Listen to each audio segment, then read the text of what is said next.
Animé News.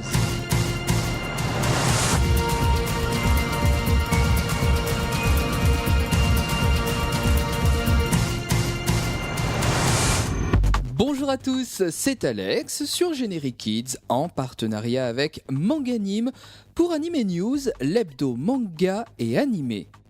4 mains, 2 esprits, 2 Alex pour ce 259e Animé News.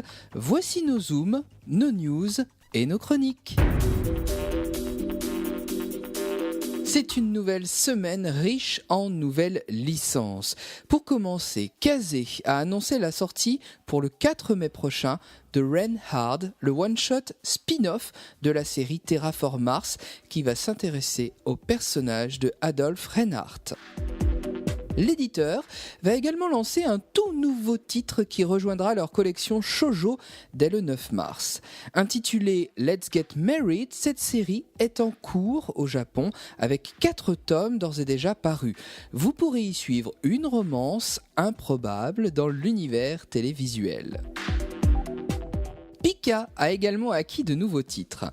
Le premier se tome 7 Short Stories et est un one-shot de Nabaka Suzuki, l'auteur du célèbre Seven Deadly Sins, également publié par l'éditeur. Nous découvrirons d'ailleurs dans ce tome l'épisode pilote de la série Seven Deadly Sins, entre des histoires courtes fantastiques. Sa sortie est prévue pour le 6 avril. Le second titre est un shoujo terminé en 3 tomes du nom de Me, Myself and Him. Suivez dans ce manga les aventures de 2 jumeaux qui ont été victimes d'un échange de corps dès le 20 avril chez Pika. Du côté de chez Kiun, dès le 9 juin, nous aurons le plaisir de découvrir un manga qui ravira les amateurs de football. Sayonara Football, un manga en 2 tomes seulement qui vous imprégnera de la volonté et de la technicité du football féminin et qui vous captivera. Son auteur, Naoshi Arakawa, n'est autre que celui de Your Lie in April et série également publiée par Kiun. Et on termine ces news françaises avec la parution dès le 20 avril du manga Draw chez Delcourt Manga. C'est une série en cours au Japon, elle vous plongera dans un univers où s'annonce un affrontement féroce entre une sorcière blanche et une sorcière noire sur une touche de romance. Du côté de nos amis nippons, une seule grosse annonce a été faite la semaine dernière. Il s'agit de la fin du manga Assassination Classroom qui est fixé pour le mois de mars dès le 16e numéro dans Shonen Jump. Alors que les Français pourront se procurer le 12e opus chez Kana le 8 avril prochain, on apprend également que la seconde saison animée diffusée sur ADN couvrira le manga jusqu'à son dernier chapitre. À présent est venue l'heure de la chronique, des chroniques même. Le mythe de l'Atlantide pour commencer, c'est un mythe qui a toujours fasciné. Dans Atlantide de Hidenori Yamaji, on se laisse entraîner dans le Londres du 19e siècle aux côtés de Sully, un jeune homme, un jeune voyou de Sully donc et de sa bande. Sully dérobe un anneau mystérieux qui l'entraînera bien plus loin que son quartier. Ce n'est que le début de l'histoire.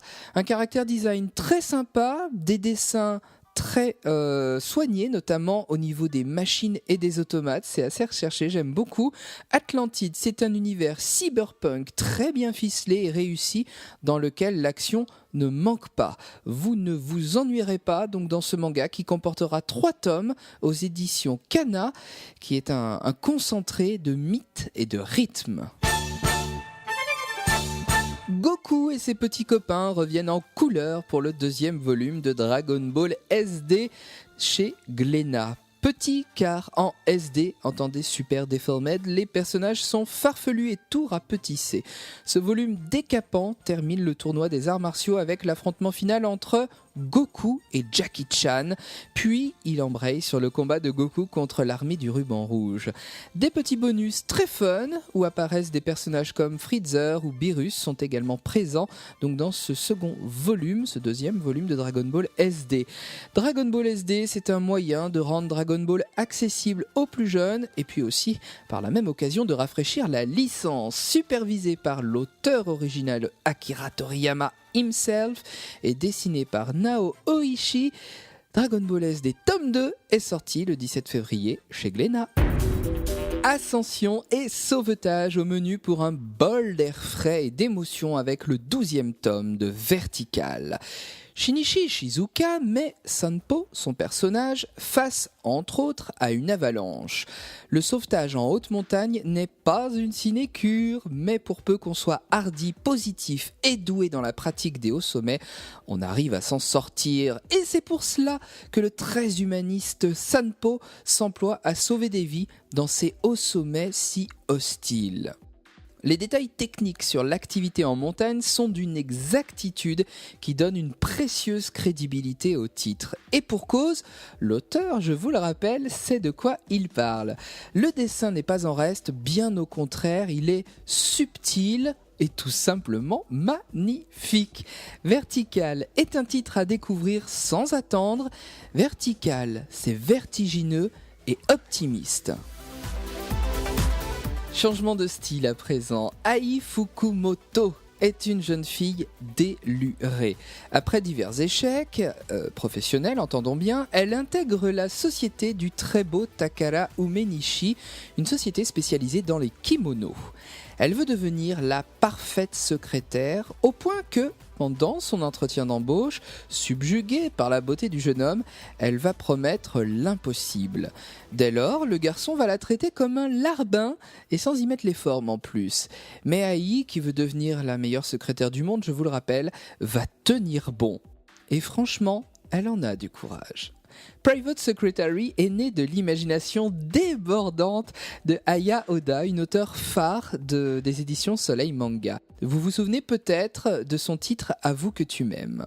Elle déploie ici tout son humour dans ce titre déjanté où l'on affectionne immédiatement la jeune Ai et où l'enchaînement des situations cocasses va rythmer l'ensemble. Son style graphique se reconnaît immédiatement et l'histoire progresse rapidement dans ce premier tome que je vous recommande. Il est sorti le 10 février chez Soleil Manga. Je vous en rappelle le titre, Private Secretary, tome 1.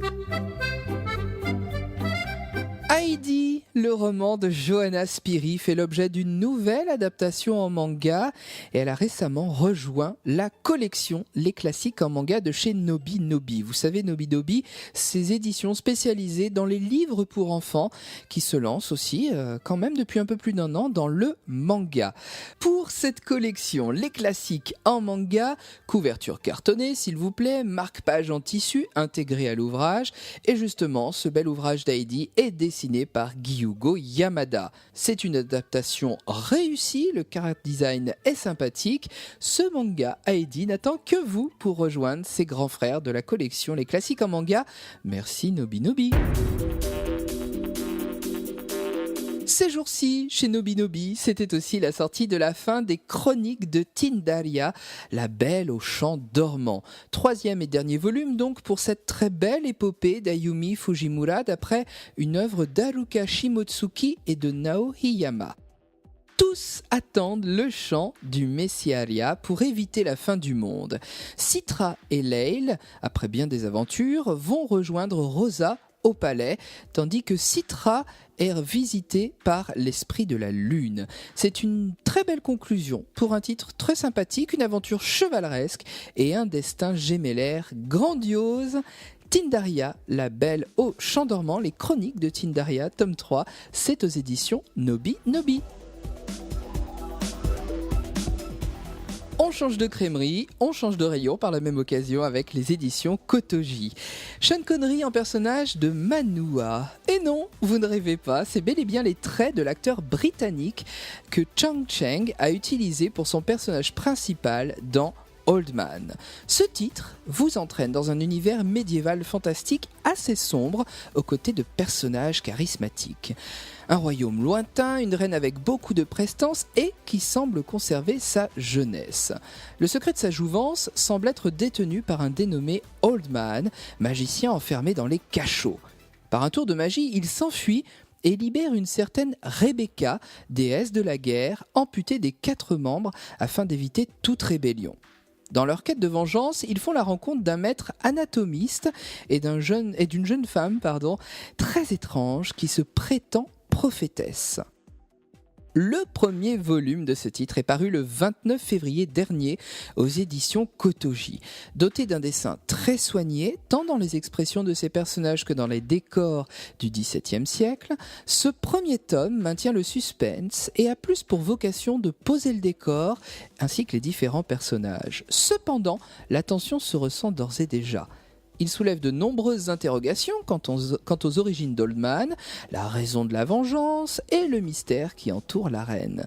C'est donc une bonne série qui se profile et l'attente avant la lecture du second tome de cette série en 4 volumes n'en est que plus insoutenable. On passe à l'animation à présent avec un événement de poids, la trilogie Berserk au Grand Rex, c'est signé d'Ibex. Vous vous souvenez très certainement de ces 3 excellents films Berserk l'âge d'or, en 3 parties, une trilogie, l'œuvre du roi conquérant, 78 minutes, la bataille de Doldrey, 93 minutes, et l'avant, 113 minutes. Adapté par le studio 4C, c'est l'adaptation de l'œuvre de Kentaro Miura. Eh bien, cette trilogie d'Ibex décide de lui rendre encore plus hommage en la faisant projeter au Grand Rex. Rendez-vous le 25 mars prochain. En plus, c'est en partenariat avec Generic Kids et Anime News, entre autres. Alors, je vous en dirai plus très très prochainement. Continuez d'être fidèles à Anime News et à Generic Kids, tout simplement. Berserk, laissez derrière vous tout espoir, vous qui entrez. C'est très bientôt, le 25 mars, au Grand Rex avec d'Ibex. Pour terminer ce numéro d'Anime News, nous allons parler d'Ophelb et de la surprise que l'éditeur réserve aux lecteurs de romans, mais également de light novels. Après une collection qui nous a fait découvrir des perles comme Spice and Wolf, Sword Art Online ou encore Log Horizon, les éditions Ophelb lanceront dès le mois de juin une toute nouvelle collection nommée LN, Light Novel. Cette nouvelle gamme comprendra des titres qui ne sont pas forcément de l'univers fantasy et qui reflèteront toute la singularité de la culture pop japonaise. Cette collection proposera donc des volumes simples et non plus doubles comme la collection classique de l'éditeur. Plus fidèle au format japonais, chaque tome disposera d'une couverture à rabat et contiendra les illustrations couleur et noir et blanc pour environ 300 pages de lecture. Chaque tome vous sera proposé au prix de 12,99 €. Et pour inaugurer cette collection, Ophelb a choisi un titre fort, Danmachi, la légende des Familias, écrit par Fujinoro Mori et illustré par Suzuhito Yasuda. Comptant 9 tomes à l'heure actuelle au Japon, la série a récemment inspiré un animé qui sortira également en coffret combo DVD et Blu-ray Collector au mois de juin chez Black Box et par la suite dans les collections Gold et Saphir d'Anime Collection. Ainsi, nous aurons l'immense joie de découvrir le véritable format light novel japonais pour la première fois en France dès le 9 juin avec la parution du premier tome de Danmachi, la légende des Familias. Partez à la découverte d'Horario, une ville où cohabitent humains et dieux, et plongez dans une aventure fantastique à la conquête d'un donjon où le danger plane dans les moindres recoins. Avouez que ça donne envie, eh bien il faudra patienter jusqu'au 9 juin. Je vous en reparlerai bien entendu très prochainement. C'est donc les éditions Ophelb et puis également Black Box pour Danmachi, la légende des Familias. Ce 259e Anime News est à présent terminé. Je vous remercie comme chaque semaine pour votre fidélité. N'hésitez pas à liker nos pages Facebook, Generic Kids, Anime News, Anime Story. Et puis bien sûr, allez visiter le site de notre partenaire Manganime que je remercie chaleureusement. Un immense merci à Alexandre Louchet pour m'aider chaque semaine à préparer ces chroniques, ces news d'Anime News et pour vous livrer tout simplement notre amour du manga et de l'animation japonaise. L'info et les news, ça se vit bien sûr au quotidien. Pour ça, je vous conseille de suivre mon compte Twitter, AlexAnimeManga, afin de ne louper aucune miette de tout ça. Et puis pour les retardataires, le replay vidéo est là pour vous. Vous pouvez visualiser, revisualiser toutes les anciennes émissions, enfin pas toutes tout à fait, mais c'est pas grave, les dernières en tout cas.